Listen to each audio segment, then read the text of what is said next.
आपको हाथ देखना आता है? हमने कहा नहीं आता।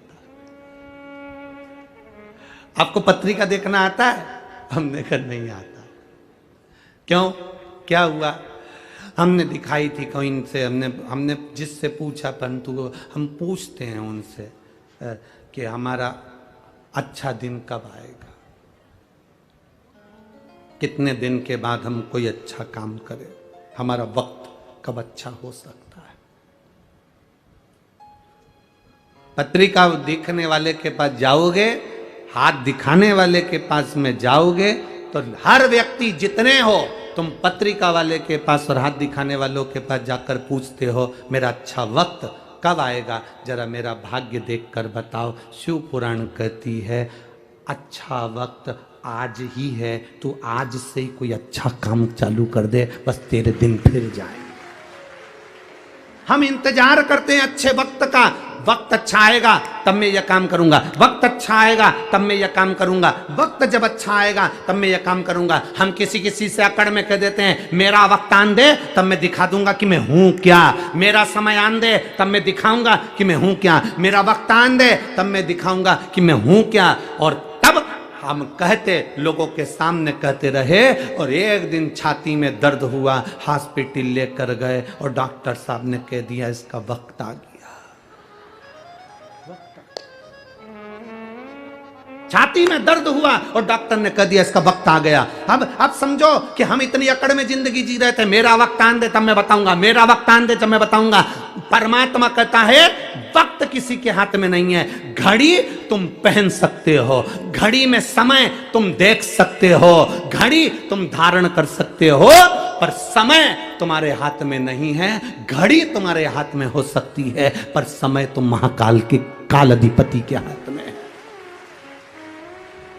उसके हाथ में समय है, घड़ी तुम्हारे हाथ में है पर समय उसके हाथ में। अच्छा और बुरा तुम किसी से पूछते हो मेरा अच्छा समय बताओ कब आएगा, मेरा हाथ देखकर बताओ मेरा समय अच्छा कब आएगा, मेरा वक्त कब अच्छा आएगा, मेरी पत्रिका देखकर बताओ मेरा वक्त कब अच्छा आएगा। पूरी जिंदगी दिखाते रहना और ये पूछते रहना कि वक्त कब अच्छा आएगा। शिव महापुराण की विद्येश्वर संहिता कहती है वो वक्त कभी नहीं आता। आज जो है, अभी जो है, जैसा आज है इसमें तू ऐसा कर कर निकल जा कि आज के बराबर कोई वक्त तुझे पूछना ही नहीं पड़े और तू उन्नति की सीढ़ी पर चढ़ जा। हमसे लोग कहते हैं अभी देवता सो रहे हैं तो हम दुकान कब डालें, अभी ऐसा हो रहा है पितृपक्ष आ जाएगा तो 16 दिन अच्छे काम नहीं होंगे तो हम दुकान कब डालें। हम कहते हैं दिन मत देखना, समय मत देखना, तेरा मन जिस दिन कह दे, तेरा दिल जिस दिन कह दे, और तेरे मन के अंदर जिस दिन शंकर आकर विराजमान हो जाए और तेरा दिल कह दे कि आज मुझे दुकान डालना है, आज मुझे यह काम करना है, उस दिन वो काम चालू कर देना, तो उन्नति की सीढ़ी पर चढ़ जाएगा। उसके क्या पूछना, क्या पूछोगे? मौत का समय होता है क्या? अरे बोलो तो नहीं। तुम तो स्टाम्प पे जब सब कुछ लिखो अपनी जायदाद प्रॉपर्टी तो उसमें भी लिख देना मैं शाम को 6 बजे मरूंगी, उससे पहले नहीं मरूंगी। मौत का समय है, मौत का और महाकाल का, मौत का और शिव मंदिर का, मौत का और शिव पुराण का कोई समय नहीं होता। शंकर के पास जब तुम्हारा दिल करे तब पहुंच जाना। समय मत देखना कि शिव को भजने का समय क्या है। जब तुम्हारा मन करे, फ्री हो, 2 मिनट का समय मिल गया, घर का सारा काम हो गया, मालूम पड़े टीवी पर कथा आ रही है तो सुन लो, नहीं आ रही है तो मुख से 2 बार श्री शिवाय नमस्तुभ्यम कहें। क्या होता है श्री शिवाय नमस्तुभ्यम कहने से? कहते हैं श्री शिवाय नमस्तुभ्यम बोलने से अगर हमारे आसपास में कुछ बुरा होने वाला है तो वो हमारे पास से दूर हो जाता है और शिव हमारे करीब आ जाता है। शिव मेरे पास में, औघड़ी शंकर मेरे करीब में है, शिव तत्व मेरे पास में है और शिव मेरे करीब में हो।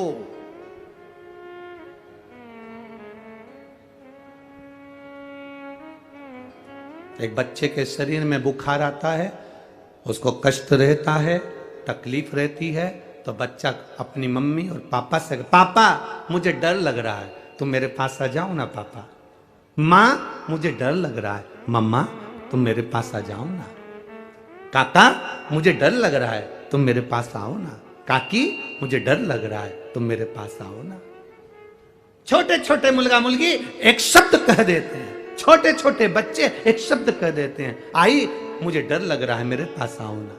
भाऊ मुझे डर लग रहा है, मेरे पास आओ ना। और जब तुम्हें तुम्हारी जिंदगी में दुख की घड़ी चल रही हो, कोई राह नहीं सूझ रही हो, कुछ भी तुम्हें दिख नहीं रहा हो, बहुत बहुत टेंशन में जिंदगी चल रही हो, तब महादेव के मंदिर में जाकर कहना, बाबा बहुत डर लग रहा है, तुम मेरे पास आओ ना।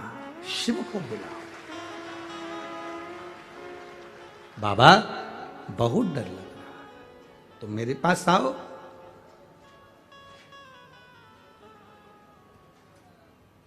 तुम मेरे करीब में आओ। और जिस दिन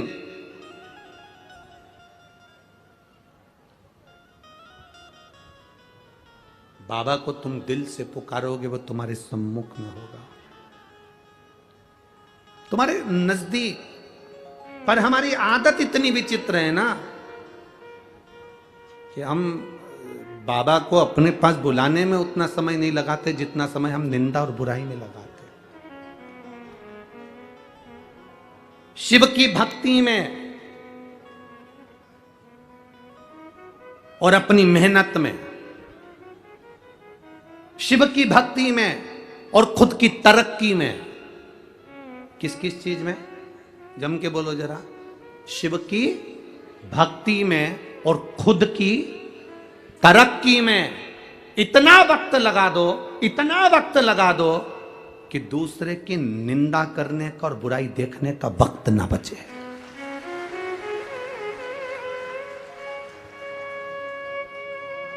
हम क्यों किसी की निंदा करें, हम क्यों किसी की बुराई देखें। बुराई कौन करता है? जो बिल्कुल फ्री होता है। निंदा कौन करता है? जो एकदम फ्री है। बुराई कौन देखता है? जो एकदम फ्री है। बैठ गए टीवी के सामने, सियोर वाला महाराज ने क्या बात, अच्छी चीज बाची वो नहीं देखा उसने, बस बैठ कर ये देखते रहे ये क्या गड़बड़ बोला, बस बुराई छाटना, क्योंकि फ्री बैठा है। शिव की भक्ति में और अपनी तरक्की में इतना वक्त लगाओ, इतना समय लगाओ, इतना वक्त लगाओ कि दूसरे की बुराई देखने में और दूसरे की बुराई करने में हमें वक्त ही ना मिले। कोई वक्त हमारे पास में नहीं कि हम बुराई देखेंगे, हम अच्छा करें। अपनी तरक्की चाहते हैं, अपनी उन्नति चाहते हैं, शंकर की भक्ति करना है, शिव भक्ति में लगो।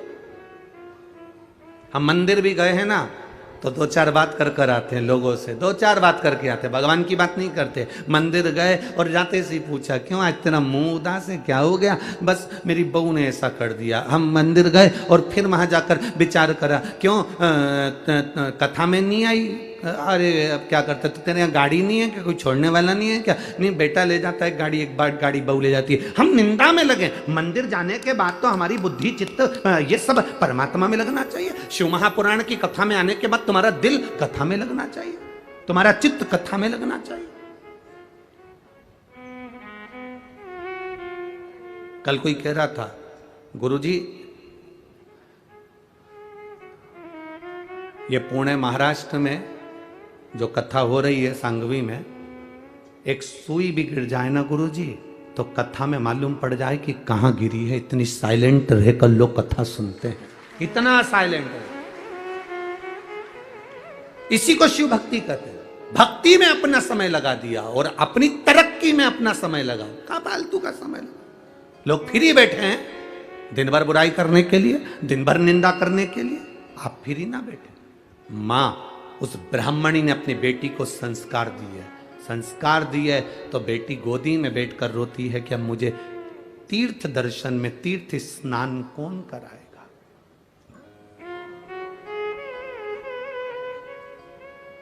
बच्चों का दिल बड़ा निर्मल होता है। उस बच्चे ने जैसे लिखा, बच्चे ने अपने पत्र में लिख दिया कि मैं तो लोटा ही वहीं रखी आया। अभी ये निर्मल मन है बच्चे का, ये बच्चे के मन में पाप नहीं है। और मां कितनी विद्वान ऐसी मां होगी जिस मां ने कहा जा लोटा लेकर आ, और फिर मां ने कहा दूसरे दिन चल पानी चढ़ाने जा। नहीं जाऊंगा, शंकर जी ने मेरे को फेल कर दिया, नहीं जाऊंगा।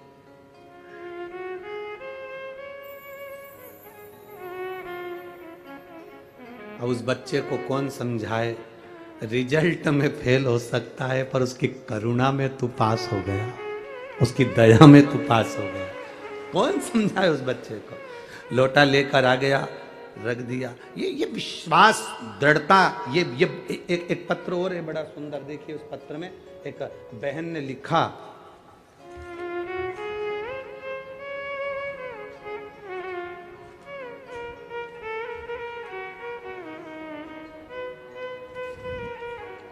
मैं राजश्री मोतीराम चौहान, कहीं बैठी हो तो हाथ हिला सकती हैं। मैं राजश्री मोतीराम चौहान, जिला धुलिया, मुकाम पोस्ट साकरी, गोपाल नगर, मोबाइल नंबर मेरा ये है। कहीं बैठी हो तो हाथ हिला सकती है। अगर कहीं पर भी बैठी हो तो हाथ हिला सकती है।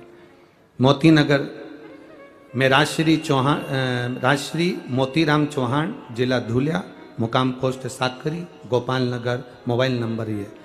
गुरुदेव नमन करती हूँ शिव पुराण को। गुरुजी, मेरी माँ पिछले साल जून के महीने में बहुत बीमार पड़ गई और उनको डायबिटीज भी थी, बीपी भी था। उसकी वजह से उनकी आंखों की रोशनी भी कम हो गई, चले के बराबर गई। वह बहुत बीमार पड़ गई, इसलिए उन्हें हम डॉक्टर के पास लेकर गए और उनकी सोनोग्राफी कराई। सोनोग्राफी की रिपोर्ट में आया कि गर्भाशय में गठान है। उस गठान का थोड़ा सा जल निकाल कर जांच करवाई तो उनको कैंसर बताया गया। जब कैंसर बताया तो कैंसर 4th स्टेज का, चौथे स्टेज का कैंसर उनको बता दिया गया। अब चौथे स्टेज का कैंसर सुनकर सब हिल गए गुरुदेव। डॉक्टर ने कहा कि अब बहुत देर हो चुकी है, इनके पहले से ही कहीं ना कहीं आपको जांच कराना थी और 4th स्टेज का कैंसर है, बचना तो मुश्किल है। आप रेडिएशन कराइए और इस ऑपरेशन को करा लीजिए। 4th स्टेज का कैंसर, 60 वर्ष की उम्र से पार मेरी माँ, करें क्या। घर आ गए दवाइयाँ लेकर, बाबा के मंदिर जाना प्रारंभ करा। हमारे पड़ोसी ने कहा मेरे पास सीहोर का रुद्राक्ष रखा है, उसको पानी में गलाओ तांबे के लोटे में, रात भर पानी में गलाकर सुबह उस पानी को शिव जी पर चढ़ाना, उस पानी को तुम्हारी माता को देना। सत्य में तुम्हारे पास सीहोर का रुद्राक्ष है? हाँ, लेकर जा। मैंने रुद्राक्ष लिया, लेकर आई और पानी में गलाकर अपनी माता को शिव जी पे चढ़ाकर जल देना प्रारंभ करा। दूसरी बार जांच कराने के लिए हम उसी हॉस्पिटल में गए जहां 4th स्टेज का कैंसर था। डॉक्टर को दिखाया तो जब 4th स्टेज का कैंसर, वापिस डॉक्टर को दिखाया तो डॉक्टर उस जगह पर देखकर कहता है अब ये कैंसर 1st स्टेज पर आ गया है, 4th स्टेज पर नहीं बचा है। डॉक्टर ने इलाज करना प्रारंभ करा और बाबा की कृपा का मैं क्या गुणगान करूं। आज मेरी माँ ठीक है, इसलिए बाबा को हम नमन करने आए। ये शिव तत्व है। ओ घड़ी कहीं बैठी हो तो हाथ हिला सकती है, उधर है हाथ हिला सकती। शिव तत्व अगर कैमरे की निगाह में आ जाए तो ठीक है, बाबा की कृपा। शिव तत्व है, ओ घड़ी है शिव। थोड़ा जीवन में संघर्ष आ सकता है, थोड़ी तकलीफ आ सकती है, और ऐसा नहीं संघर्ष नहीं आएगा। भगवान भी तो परीक्षा लेता है। आप कथा सुनने बैठो, बार बार जल वृष्टि हो, फिर रुके, फिर जल वृष्टि हो, वो परीक्षा ले और तुम्हारा चित्त, तुम्हारा मन कथा के तत्व में डूबा रहे। ये बड़ी विचित्रता का आनंद है। थोड़ा संघर्ष कर सकता है, थोड़ा कष्ट।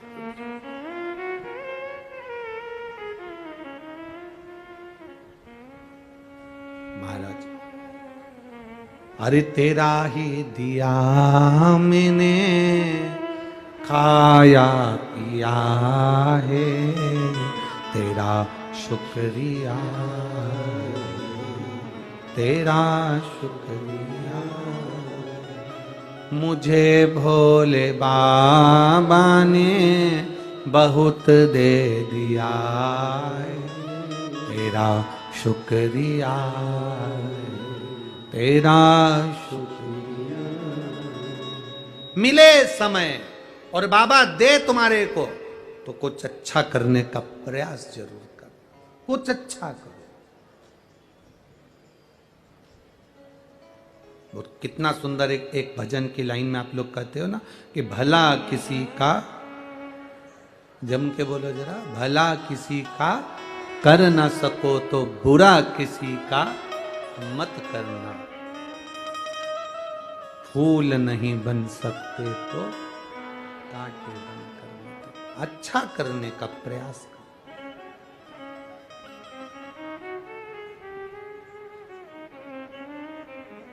प्रयास करो हम अच्छा करें,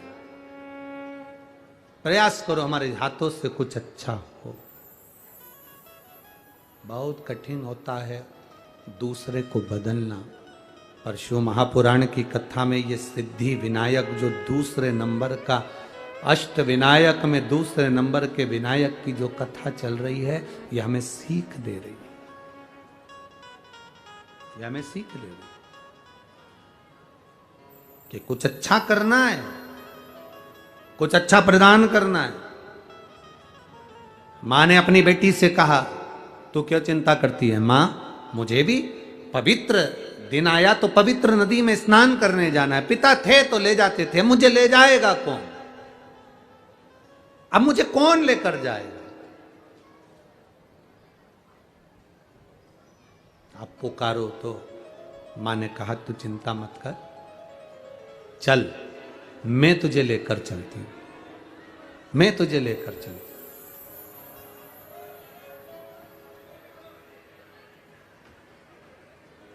कल से थोड़ा सा ये दिए प्रज्वलित मत करा करो, थोड़ा आंच तेज हो जाती है ना, उसमें तेल होता है, थोड़ा सा उधर करो, दीप दूर कर लो।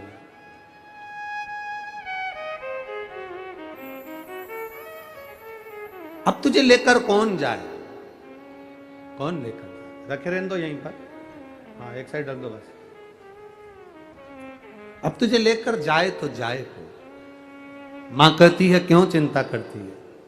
रहने दो रहने दो रहने दो, अब हो रहा है, जल्दी दो। अब तुझे लेकर जाए तो जाए को।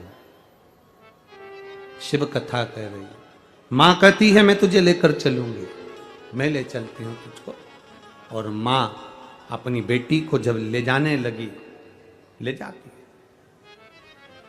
मां ने विचार करा कि बेटी को लेकर जाऊंगी, छोटी सी बेटी है, मात्र 7 वर्ष की उसकी उम्र है,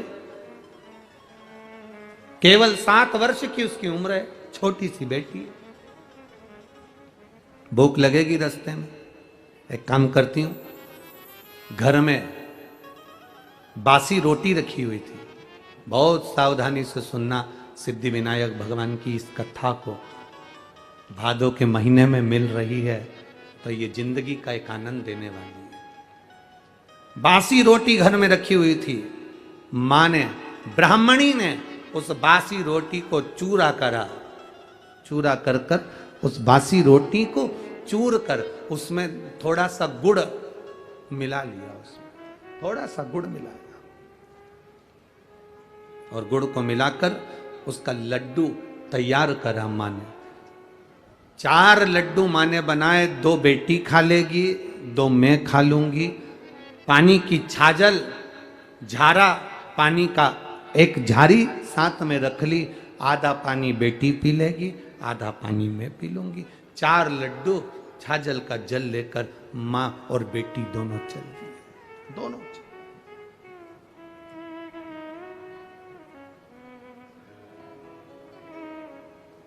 और लगन तुमसे लगा बैठे, जो होगा देखा जाएगा, तुम्हें अपना बना बैठे, जो होगा देखा। भीतर के संस्कार थे, मां लेकर चली। जैसे ही तीर्थ स्थल पर पहुंचकर स्नान किया, तीर्थ स्थल जब पहुंचे और स्नान किया, स्नान करते करते बाहर निकली बेटी तो क्या देखती है कि जितने लोग स्नान कर कर जा रहे थे, जितने लोग स्नान करने के बाद जा रहे हैं, वो सब की सब थोड़ा थोड़ा दान करते हुए जा रहे हैं। आप कहीं तीर्थ में जाओ तो थोड़ा दान जरूरी है, सब दान करते हुए जा रहे हैं। बेटी ने अपनी माँ से कहा, माँ मुझे कुछ दान देने को दे, मुझे कुछ दान करने को दे, मेरे पास में कुछ भी नहीं है। मैं पिता के साथ आती थी तो दान करती थी, अपने पिता के साथ आती थी तो थोड़ा धर्म करती थी। ये दान, ये धर्म एक पिता अपने पुत्र को बताए, एक पिता अपने बच्चों को बताए। कितना सुंदर संवाद आता है जगत गुरु शंकराचार्य जी का। एक संवाद बड़ा बड़ा सुंदर आता है। जगत गुरु शंकराचार्य जी एक जगह भिक्षा मांगने के लिए गए, और जगत गुरु शंकराचार्य जी अपने चेलों के साथ जब भिक्षा मांगने के लिए गए तो वहां जाकर उन्होंने अलख लगाई, बेटा भिक्षाम दे, भिक्षाम दे। जैसे ही जगत गुरु शंकराचार्य जी ने आवाज लगाई, अंदर एक छोटी सी बच्ची थी, वो बच्ची अंदर जाकर अपनी माँ से कहती है, माँ दरवाजे पर कोई बाबा आया है, भिक्षा मांग रहा है। इतने में माँ ने कह दिया कि बोल दे, अभी अपने पास में कुछ भी नहीं है। बच्ची ने जाकर बाहर कह दिया, हमारे यहाँ कुछ है नहीं अभी देने के लिए, हमारे पास देने के लिए कुछ नहीं। थोड़ी देर बाद बाबा गया नहीं, जगत गुरु शंकराचार्य जी ने फिर भिक्षा मांगी, माँ भिक्षाम दी। बेटी ने फिर कहा, माँ वो दरवाजे से जा नहीं रहा, कह दे हमारे यहाँ पर कोई है नहीं। अभी कहा था कुछ है नहीं देने को, अब कह रही हमारे यहाँ कोई है नहीं। बेटी ने कहा, बाबा हमारे यहाँ कोई है नहीं, मैं अकेली हूँ, अब मैं तुम्हें क्या दूं, मेरे पास देने के लिए कुछ नहीं है। तब जगत गुरु शंकराचार्य जी ने कहा, एक काम कर, तेरे घर की झाड़ू लगा के जो कचरा हो वो मेरे कटोरे में डाल दे, जो कचरा हो तेरे पास में वो डाल दे। झाड़ू लगाई, लड़की ने वो कचरा उठाया, कटोरे में डाल दिया, उस कमंडल में डाल दिया। कमंडल को लेकर जगत गुरु शंकराचार्य जी जब चले तो उनके शिष्य ने कहा, गुरुदेव ये क्या करा तुमने, कचरा ले लिया। जगत गुरु शंकराचार्य जी ने कचरे को फेंक दिया और अपने शिष्य से कहा, उसकी माँ ने अपनी बेटी को ज्ञान दिया कि घर में कुछ नहीं है, कोई है नहीं, कुछ नहीं है, कुछ नहीं है, और मैंने बेटी को ज्ञान दिया कि कुछ भी दो पर देव जरूर। बेटी ने भले कचरा दिया पर उस बेटी की आदत में देने की आदत तो पड़ेगी। बेटी को कम से कम देने की आदत तो पड़ेगी। जिस घर में माता पिता के संस्कार ऐसे होते हैं, जा मना कर दे, नहीं है, दरवाजे पर जाकर बाबा से मना कर दे, नहीं है, नहीं है, हमारे यहाँ कुछ नहीं है। जिस बच्चों की आदत घर के लोग ऐसा डाल देते हैं कि कुछ नहीं है, कुछ नहीं है, नहीं देना, नहीं देना, नहीं देना, नहीं है, बस वो बेटी की आदत हो जाती है। ससुराल में जाने के बाद रोज उसके मुंह पर एक ही शब्द रहता है, चाय की पत्ती नहीं है, शक्कर नहीं है, दूध नहीं है, घी नहीं है, बच्चों को पहनाने के, बोल दो तुम तो बोलो, कपड़े नहीं है, मेहमान में जाएं तो बच्चों को क्या पहनाऊं, बच्चों को स्कूल जाने के जूते नहीं है। उसके मुंह पर एक शब्द रहता, नहीं है, बस नहीं है। जिसके संस्कार ऐसे पड़े होते हैं, और एक घर की बहू वो भी होती है, घर में कुछ भी नहीं है तो भी प्रसन्न होकर कहती है, थोड़ा बैठो मैं कुछ बना कर लाती हूँ। देख लेती है, घी नहीं है, तेल तो है, देख लेती है, ये नहीं तो दूसरा कोई सामान तो है। दरवाजे पर आया हुआ खाली ना जाए, ये घर के संस्कार बताते हैं। आज माँ ने अपनी बेटी को, उस ब्राह्मणी ने अपनी बेटी को संस्कार दिया। बेटी कह रही है, माँ मुझे दान करने का सामान दे। माँ कहती है, क्या दूं मैं इसको दान करने के? 4 लड्डू थे, हाथ में जल था। माँ ने 4 लड्डू बेटी को दे दिए, जल दे दिया, और बेटी से कहा, ले ये जल ले जा, ये लड्डू ले जा। बेटी कहती है, मैं दान किसको करूं? इतने में माँ के मुंह से निकल गया, गणेश जी को 2 लड्डू दे देना और आधा पानी पिला देना, और 2 लड्डू तू खा लेना और आधा पानी तू पी लेना।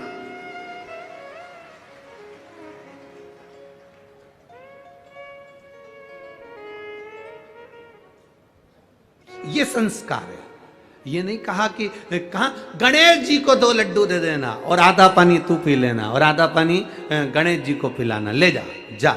अब बेटी दान के लड्डू, वो बासी रोटी के चूरा करे हुए 2 लड्डू, 4 लड्डू लेकर गई। 2 किसके हैं? जम के बोलो जरा। गणेश जी के। और 2 किसके हैं? लड़की के। आधा पानी किसका? गणेश जी का। आधा पानी बेटी लेके चली।